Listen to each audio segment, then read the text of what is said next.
jangan-jangan ini hanya langkah terakhir yang dipilih. Pada dasarnya PDI Perjuangan sudah tahu bahwa sia-sia. Namun sengaja ia memilih langkah tersebut hanya untuk sekedar memuaskan seluruh jalan demokrasi. PDI Perjuangan ini disingkat dengan PDIP, PD-nya itu gede, IP-nya yang kecil. Jadi mereka tidak menyangka PD-nya mereka besar, ternyata itu tidak berbanding terbalik atau berbanding lurus dengan, tepatnya berbanding lurus dengan apa yang terjadi di lapangan. Ternyata mereka kalah dan dramatis kalahnya itu dibandingkan dengan Asto yang kalau bahasanya adalah banteng nyeruduk yang asal-asalan saja. Sementara kalau Puan Maharani punya kecerdasan emosional yang baik, hanya saja memang figurnya yang kurang melekat di dalam internal. Halo Tribuners, program Tribuners on Fokus hari ini kembali membersamai Anda bersama dengan saya Nila Irda. Tribuners, PT UN menggelar sidang pendahuluan pemeriksaan kelengkapan dengan penggugat PDI Perjuangan, yang mana PDI Perjuangan ini menjadi satu-satunya partai yang melayangkan gugatan atas putusan KPU yang memenangkan Prabowo Gibran dalam kontestasi Pilpres. Lantas apakah kemudian jalan terakhir dari PDI Perjuangan ini bisa membuahkan hasil, ataukah hanya menjadi gugatan yang sia-sia saja? Saya akan membahasnya. Tribuners sudah tersambung dalam program Tribuners on Fokus melalui sambungan Zoom. Ada pengamat politik dari Citra Institute, ada Bang Efriza. Bang Efriza, terima kasih banyak sudah bergabung. Ya, terima kasih banyak untuk Mbak Nila Irda dan rekan-rekan, dan juga untuk On Focus Tribun News. Terima kasih atas undangannya. Ya, terima kasih juga saya sampaikan menyempatkan waktunya Bang Efriza berbincang kembali bersama dengan kami. Ini saya ingin diskusi terkait bagaimana PDIP melayangkan gugatan ke PT UN begitu ya Bang, terkait hasil rekomendasi dari KPU yang memenangkan Prabowo Gibran. Saya ingin minta pengantar terlebih dahulu dari Bang Efriza, seperti apa Bang? Ya, kalau dilihat dari apa yang dilakukan oleh PDI Perjuangan, ini ada 3 hal yang berbeda sikapnya ya. Kalau dilihat yang pertama, sikap dari Ganjar dan Mahfud sebagai pasangan calon sudah jelas bahwa ia sudah resmi menyatakan menerima dan sudah mendukung ataupun menyatakan bahwa pemenangnya adalah Prabowo Gibran. Itu yang dari pasangan calon. Sementara dari elit PDI Perjuangan, ini sudah jelas dari Ibu Puan Maharani, itu sudah sangat gamblang bahwa beliau sudah menunjukkan sikap itikat baik.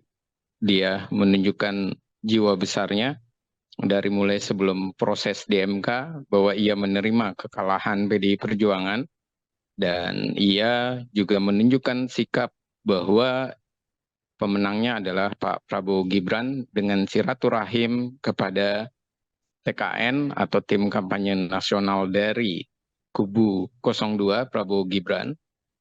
Dan ini yang menarik. Yang ketiga adalah sikap dari PDI Perjuangan sendiri. Sikap dari PDI Perjuangan ini pada dasarnya yang kita lagi diskusikan. Apakah setelah putusan MK benar-benar dengan mengajukan PT UN akan membawa hal yang baik bagi PDI Perjuangan, atau jangan-jangan ini hanya langkah terakhir yang dipilih. Pada dasarnya PDI Perjuangan sudah tahu bahwa sia-sia. Namun sengaja ia memilih langkah tersebut hanya untuk sekedar memuaskan seluruh jalan demokrasi yang bisa dilakukan oleh PDI Perjuangan.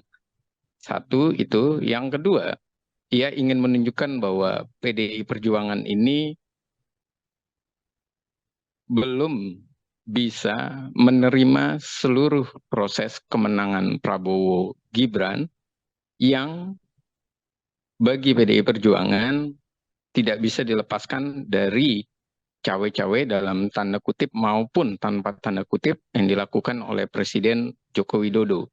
Jadi dapat dikatakan bahwa di sini menunjukkan PDI Perjuangan masih melakukan respon atau feedback yang menunjukkan kekecewaan terhadap Jokowi sebagai presiden dan Prabowo Gibran. Makanya di sana adalah lebih kepada gugatan terhadap proses, dan kalau berbicara gugatan terhadap proses harusnya di sengketa proses. Dan mengapa ini baru di terakhir di PT UN setelah keputusan MK? Padahal secara runut seperti layaknya sia-sia, dan ini yang menarik untuk kita bahas. Seperti itu Mbak pembukanya.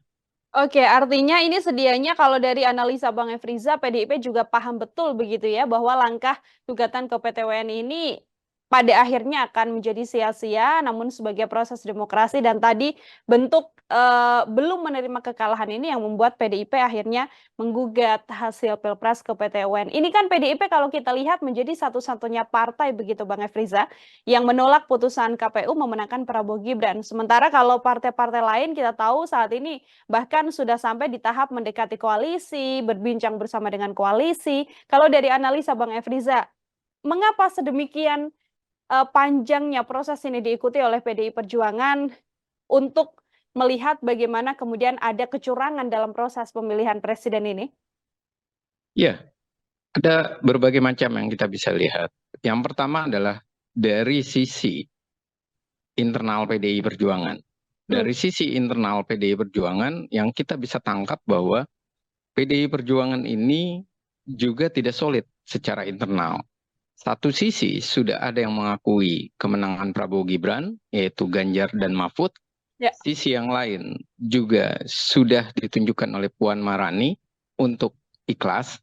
Tapi sisi yang lain, mereka sebagai partai merasa, sekali lagi merasa, mereka bisa mengalahkan Prabowo walaupun bersama Pak Gibran jika tanpa Pak Joko Widodo sebagai presiden. Artinya kemenangan ini bagi mereka pada dasarnya adalah kemenangan yang dibantu oleh penguasa politik, kemenangan yang dibantu oleh Pak Presiden. Dan andai pun bagi mereka, bagi PDI Perjuangan, andai pun Prabowo dipasangkan dengan Gibran tanpa ikut serta atau cawe-cawenya Pak Presiden, tentunya belum tentu menang. Kenapa? Karena mereka meyakini bahwa Gibran ini masih ijon, kalau bahasanya masih terlalu muda, masih terlalu dini dalam berpolitik. Ia tidak bisa untuk sangat kuat, sangat hebat tanpa bantuan dari ayahnya yang sekaligus presiden. Dan komando itu ada di tangan Pak Presiden. Sementara Pak Prabowo ini sudah dikalahkan oleh PDI Perjuangan berkali-kali, yaitu tepatnya 2014 dan 2019. Dan ini menunjukkan bahwa mereka sedang dalam posisi yang belum bisa menerima, karena mereka kalau menggunakan bahasa sarkas, PDI Perjuangan ini disingkat dengan PDIP, PD-nya itu gede, IP-nya yang kecil. Jadi mereka tidak menyangka PD-nya mereka besar, ternyata itu tidak berbanding terbalik atau berbanding lurus dengan, tepatnya berbanding lurus dengan apa yang terjadi di lapangan. Ternyata mereka kalah, dan dramatis kalahnya itu 2,6%. Dan bagi mereka, karena besarnya PD-nya mereka, strategi politik mereka, itu bisa dibaca karena keikutsertaan dari Pak Joko Widodo. Kalau tidak Pak Joko Widodo membantu, kalau tidak cawe-cawe, tentu PDI Perjuangan akan hat-trick dan akan menang total. Dan ini yang dirasakan sangat menyakitkan bagi PDI Perjuangan. Berikutnya, mengapa PDI Perjuangan mengajukan PT UN ini dalam posisi menaikkan posisi tawar? PDI Perjuangan ingin menunjukkan bahwa nantinya jika ia diajak atau berkoalisi dalam rakernas keputusannya ataupun menolak untuk bersama di pemerintahan, tepatnya menjadi oposisi, mereka bisa menunjukkan bahwa mereka adalah partai besar. Mereka adalah partai peringkat pertama dan mereka adalah partai yang benar-benar berproses demokrasi dengan sangat berani, dengan sangat kuat dan sangat percaya diri sampai di titik terakhir perjuangan mereka. Walaupun mereka tahu PT UN itu pun sia-sia, tapi karena di semisal prosesnya itu sudah diterima, sidang gugatan ini sudah mulai berproses, mereka harus menjalani. Jadi buat mereka bukan lagi soal kalah menang, tapi ini adalah soal harga diri. Jadi mereka berbicara harga diri apa? Harga diri partai, kehormatan partai, karena tanpa Pak Presiden, cawe-cawe tidak akan pernah ada namanya Gibran dan tidak akan pernah ada kemenangan Prabowo. Nah, itu yang menjadi dasar besar mereka mengajukan proses tersebut.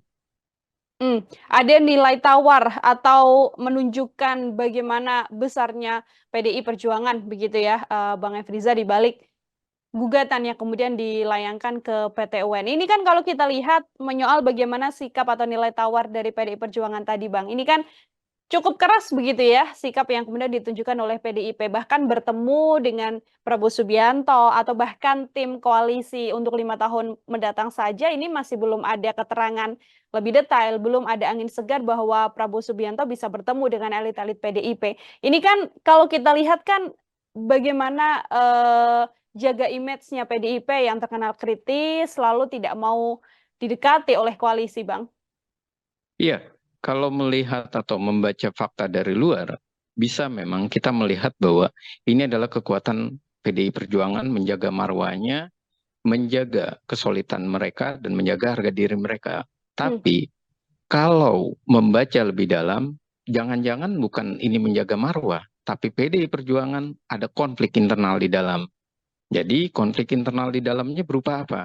Satu sisi, seperti Hasto, Sekjen, nah ini adalah orang yang merasa bahwa ia dan orang-orang yang terdekatnya itu merasa bahwa ia bisa menang, ia bisa sukses. PDI Perjuangan bisa hat-trick, bisa metal. Tapi itu semua kesalahan ada karena Pak Jokowi. Makanya ia menyerang terus Pak Jokowi dan menyerang terus dari Gibran.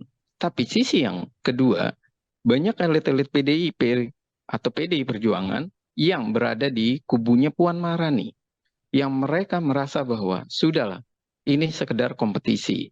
Kita sudah kalah, kita harusnya kembali merajut rekonsiliasi.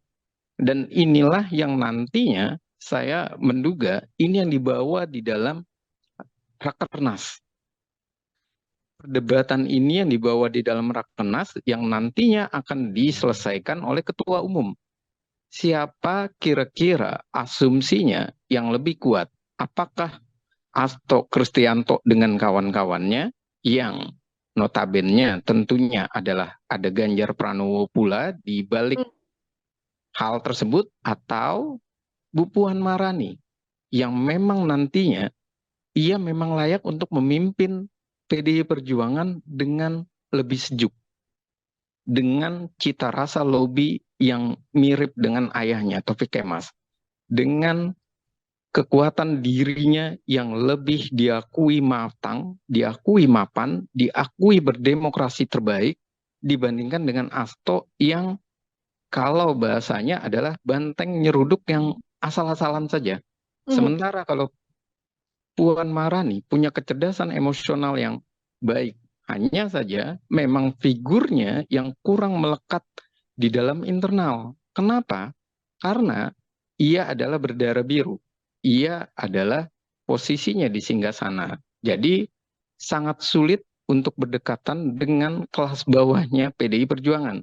Sementara Hasto posisinya tidak berdarah biru, dia sangat dekat dengan bawahnya ataupun dengan anggota ataupun dengan kader-kader PDI Perjuangan, namun nilai perjuangan Hasto ini adalah nilai perjuangan yang menutupi bahwa komando di tangan Hasto yang menyebabkan 2,6% PDI Perjuangan gagal. Dan Hasto adalah satu-satunya sekjen yang 2 periode tapi menyebabkan penurunan suara dari PDI Perjuangan. Dan Hasto sedang berusaha untuk menjaga harga dirinya supaya ia tetap mendapatkan posisi tawar di Rakernas nanti maupun ia bisa untuk mempengaruhi Ibu Megawati. Jadi ini adalah saya melihat masih persaingan internal di dalam. Walaupun dari luar kita bisa melihat prosesnya, mereka sedang berjuang, sedang berusaha untuk melobi, menaikkan daya tawar, dan menunjukkan bahwa PDI Perjuangan tetap eksis, PDI Perjuangan tetap besar, walaupun suaranya turun 2,6%, dan inilah tampilan PDI Perjuangan saat ini, Mbak. Oke, ada kemungkinan memang di internal PDIP ini sedang terjadi konflik seperti itu. Kalau kita melihat secara umum yang tampil atau yang tampak di media, sikap keras dari PDI Perjuangan ini, apakah kemudian juga bisa menjadi tanda bahwa nanti kecenderungannya PDI Perjuangan ini peluang terbesarnya adalah berada di barisan oposisi kalau dari kacamata Bang Efriza, atau sedianya masih sangat terbuka besar juga nantinya PDIP ini bisa luluh dan bergabung bersama pemerintahan, Bang? Iya, kalau kita berbicara apakah PDI Perjuangan akan ada di pemerintahan atau tidak, secara akademik, ataupun orang-orang akademisi, itu Hmm? berharap PDI Perjuangan adalah oposisi. Tapi, kalau kita berbicara secara pragmatis, kita berbicara 2014-2019, kita berbicara bahwa Presiden Joko Widodo itu adalah terpilih karena PDI Perjuangan, seorang presiden itu menjalankan program dan berdasarkan visi misi, ini adalah sebuah anomali. Ini adalah sebuah yang memalukan. Dan ini tentunya akan menjadi pertanyaan publik. Kenapa? Karena Prabowo Gibran itu akan melanjutkan programnya Pak Joko Widodo. Mhm. Program Pak Joko Widodo itu dibuat oleh PDI Perjuangan. PDI Perjuanganlah yang mendorong Pak Joko Widodo sebagai presiden. Dan Presiden Joko Widodo sampai saat ini masih sebagai kader dalam tanda kutip walaupun dia diabaikan. Nah, jadi pertanyaannya adalah ketika kita bicara IKN misalnya, IKN ini adalah sebuah mimpi yang dibangun di era Soekarno, yang direalisasikan oleh Joko Widodo, yang didorong oleh PDI Perjuangan sebagai partai penguasa, partai peringkat pertama, tapi nantinya kalau PDI Perjuangan menjadi oposisi, mereka lah yang akan menolak, mereka lah yang akan merecoki, mereka lah yang akan mengganggu proses dari IKN. Ini adalah sebuah bentuk mereka memercik air di kena muka sendiri atau mendulang muka sendiri. Dan inilah gambaran nyata ketika PDI Perjuangan nantinya menjadi oposisi. Apapun kebijakan dari Pak Prabowo, itu banyaknya merupakan kelanjutan dari program Pak Presiden Jokowi. Kalau seandainya mereka berada di oposisi, ini akan menjadi dilematis. Mereka yang membuat, mereka yang merancang, tapi mereka pula yang merecoki. Dan akhirnya apa? Nantinya kepuasan masyarakat ini bukan kepada PDI Perjuangan kepada sebagai sikap oposisi. Malah yang ada, masyarakat ini kecewa dengan sikap yang ambigunya PDI Perjuangan. Hmm. Sikap yang tidak kesatrianya PDI Perjuangan. Jika ini yang terjadi, artinya PDI Perjuangan malah menyebabkan PDI Perjuangan ini bukan layak sebagai oposisi, yang benar-benar serius, yang benar-benar hebat, tapi menjadi oposisi yang baper. Dan kalau ini terjadi, ini artinya kecerdasan emosional dari PDI Perjuangan secara organisasi, ia kurang. Dan berikutnya, semestinya ia menunjukkan bahwa ia yang pernah membuat Prabowo, Gerindra bergabung untuk bersama dengan PDI Perjuangan 2019 dan Ibu Megawati pun pernah bersama dengan Pak Prabowo untuk menjadi capres dan cawapres. Lalu kenapa mereka tidak bergabung? Padahal mereka adalah sahabat. Dan Hmm. bisa kebayang kalau negeri ini dibangun di dalam sebuah pemerintahan dengan 4 presiden yang ada di dalamnya. Baik itu Pak SBY mantan presiden, kemudian ada Pak Jokowi yang nanti jadi mantan presiden, kemudian ada Pak Prabowo sebagai presiden, dan ada Ibu Megawati sebagai presiden.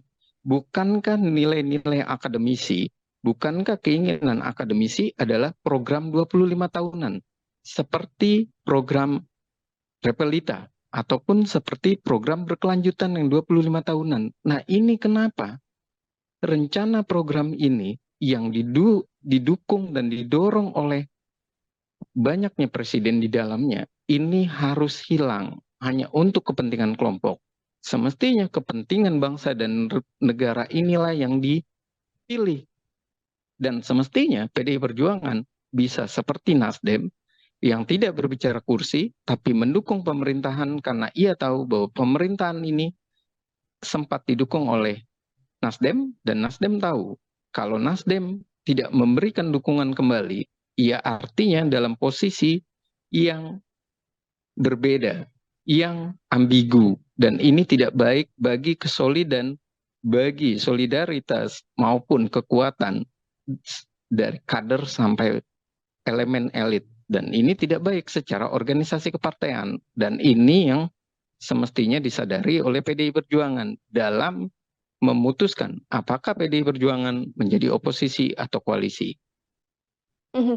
Jadi salah satu hal yang kemudian perlu dipertimbangkan dengan sangat matang begitu ya Bang Efriza, bagaimana kemudian positioning dari PDI Perjuangan nantinya. Bang, kalau kita mengamati ini, selain memang nantinya apabila PDI Perjuangan berada di barisan oposisi mengkritik seluruh kinerja dari pemerintahan Prabowo Gibran 5 tahun mendatang begitu, apakah ada efek lain yang nantinya juga bisa dirasakan oleh Prabowo Gibran dengan positioning PDIP sebagai oposisi, Bang? Iya, kalau melihat bahwa apa yang akan dilakukan oleh PDI Perjuangan, tentu efek lain dari yang dirasakan oleh Prabowo Gibran, pertama adalah secara hubungan Mmm, emosional antara Prabowo dengan Ibu Megawati.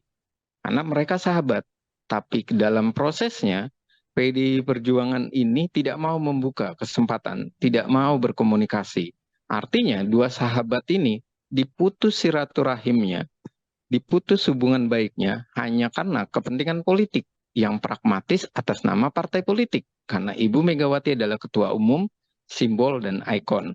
Itu yang pertama. Yang kedua, kalau seandainya PDI Perjuangan memilih menjadi oposisi, artinya ini bisa jadi nantinya di pilkada-pilkada, khususnya pilkada DKI Jakarta, ini akan membuat Gerindra dan PDI Perjuangan sulit untuk bekerja sama. mmm, Karena apa? Karena kedua-duanya ini di level nasional mereka sudah berbeda. Bagaimana di levelnya Jakarta? Sementara kita tahu meskipun DKI Jakarta ini bukan daerah ibu kota lagi, tapi Jakarta tetap menjadi simbol dan magnet penting. Bagaimana kalau mereka akhirnya bertarung di antara keduanya? Tentu ini akan membekas. Dan yang ketiga adalah bagaimana hubungan mereka sebagai partai nasionalis dan bagaimana kekecewaan Gerindra yang 2019 ia rela untuk malu muka karena dia bergabung dengan Pak Jokowi, menerima pinangan dari Ibu Megawati maupun PDI Perjuangan untuk membantu pemerintahan Jokowi. Sementara ketika ia terpilih, PDI Perjuangan tidak melakukan hal yang sama. Lagi-lagi, ini akan seperti mengulang atau dejavu layaknya perdebatan batu tulis bahwa PDI Perjuangan tidak pernah mau menepati janji. PDI Perjuangan tidak komitmen, tidak konsisten. Mereka tidak bisa sepenuh hati ikhlas, sepenuh hati mendukung temannya, sahabatnya. Dan tentunya ini akan membekas bagi Gerindra. Bagaimana hubungan dengan PDI Perjuangan? Kalau nantinya ke depannya PDI Perjuangan misalnya terpilih, Gerindra adalah rivalnya, bisa jadi mereka akan enggan untuk bergabung dengan PDI Perjuangan karena hal ini pula yang dilakukan oleh PDI Perjuangan dengan merecoki terus dari sidang MK, PT UN, kemudian memilih menjadi oposisi. Dan berikutnya juga di dalam hal ini yang nantinya akan terjadi, jelas bahwa program-program pemerintah ini akan direcoki dan program pemerintah ini pada dasarnya adalah melanjutkan programnya Pak Jokowi. Jadi yang nantinya akan terjadi perdebatan di masyarakat adalah siapa yang benar-benar serius memikirkan masyarakat, siapa yang benar-benar serius mengutamakan kepentingan masyarakat, bangsa, dan negara, dan siapa yang lebih mengesampingkan kepentingan kelompok dan pribadinya. Dan ini tentu akan membuat masyarakat merasa sebal, masyarakat merasa akan makin kecewa dengan PDI Perjuangan. Bisa jadi juga mereka merasa bahwa Gerindra adalah hal yang layak. Kalau ini yang terjadi, bisa jadi Gerindra lambat laun 2029 dia akan naik posisinya. Bisa jadi dia pemenang peringkat pertama. Karena apa? Perdebatan soal visi dan misi yang semestinya namanya kelanjutan, artinya miliknya PDI Perjuangan yang dianggap baik, yang dilanjutkan oleh Pak Prabowo. Tapi ketika PDI Perjuangan menjadi oposisi, ini seperti sudah dilepas sampulnya dan sudah diakui secara resmi bahwa ini adalah program Pak Prabowo yang dilanjutkan atau melanjutkan program Pak Jokowi sebagai calon presiden dalam tanda kutip di akhir mirip persorangan atau non partai. Seperti itu, Mbak. Oke, ini sementara ini memang masih belum ada tanda-tanda bagaimana PDIP mau begitu ya, Bang Efriza, bertemu dengan koalisi atau tim dari koalisi Prabowo Gibran. Adakah kemudian mungkin cara yang bisa dilakukan oleh kubu Prabowo Gibran untuk bisa meluluhkan PDI Perjuangan, atau haruskah memang Prabowo Subianto dan juga timnya atau Prabowo Gibran ini ya sudah jual mahal saja dan tidak mempedulikan PDI Perjuangan dalam pemerintahan 5 tahun ke depan, Bang? Iya, kalau saya melihat cara yang harus dilakukan ya, pertama Pak Prabowo dan timnya ini harus terus menunjukkan itikat baiknya. Hmm. Itikat baiknya untuk mengajak PDI Perjuangan dengan dasar yang atau dalil yang pas. Misalnya, ayo kita bersama-sama untuk melanjutkan program ini karena wong cilik. Ayo kita kedepankan wong cilik yang sebagai ideologi dari PDI Perjuangan, kita mengedepankan masyarakat, bangsa, dan negara. Yang berikutnya, ketika ajakan-ajakan itu sudah hadir, tapi PDI Perjuangan masih enggan, Pak Prabowo menjelang Rakernas boleh untuk menyatakan, kami tunggu keputusannya, kami siap untuk menerima seorang sahabat, merangkul bersama, dan kita bangun negeri ini bersama.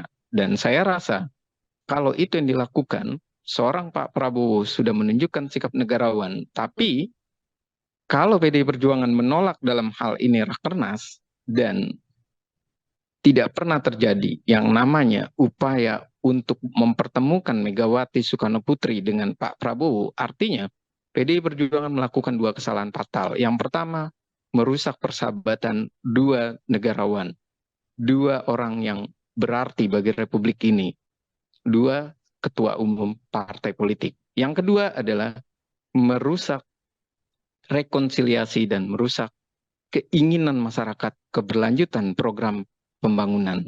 Dan pilihan oposisi saya rasa bukan pilihan keren, tapi pilihan oposisi adalah pilihan yang bisa dikatakan salah kaprah. Karena dua periodenya Pak Jokowi dan periode ketiga itu pada dasarnya adalah mirip seperti keinginan dari PDI Perjuangan, hat-trick. Hat-tricknya di mana? Inilah kesempatan hat-trick. Bukan soal hat-trick menang pemilu, tapi hat-trick program pemerintah berhasil dilanjutkan. Dan program PDI Perjuangan berlanjut 15 tahun, diteruskan oleh Pak Prabowo. Dan bisa kebayang kalau ini dilakukan terus-menerus, Republik kita dibangun dengan dasar kebersamaan, dibangun dengan dasar kedewasaan, dibangun dengan dasar sikap negarawan.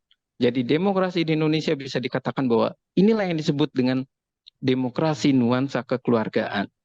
Kalah menang biasa, berkompetisi itu hal biasa. Setelahnya kita bangun bersama sebagai suatu identitas keluarga bersama, keluarga besar dengan nilai-nilai apa?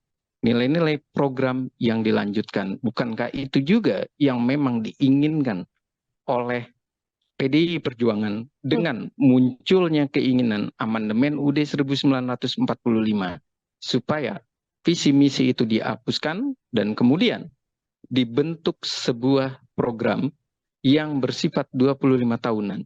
Dan kalau ini terjadi, tidak perlu lagi MPR dijadikan lembaga tertinggi negara.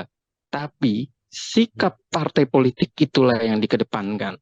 Dan partai politik menjadi sebuah organisasi yang memang berguna, bermanfaat bagi masyarakat, dan menjunjung tinggi kepentingan masyarakat, bangsa, dan negara di atas kepentingan pribadi dan golongan. Seperti itu, Mbak.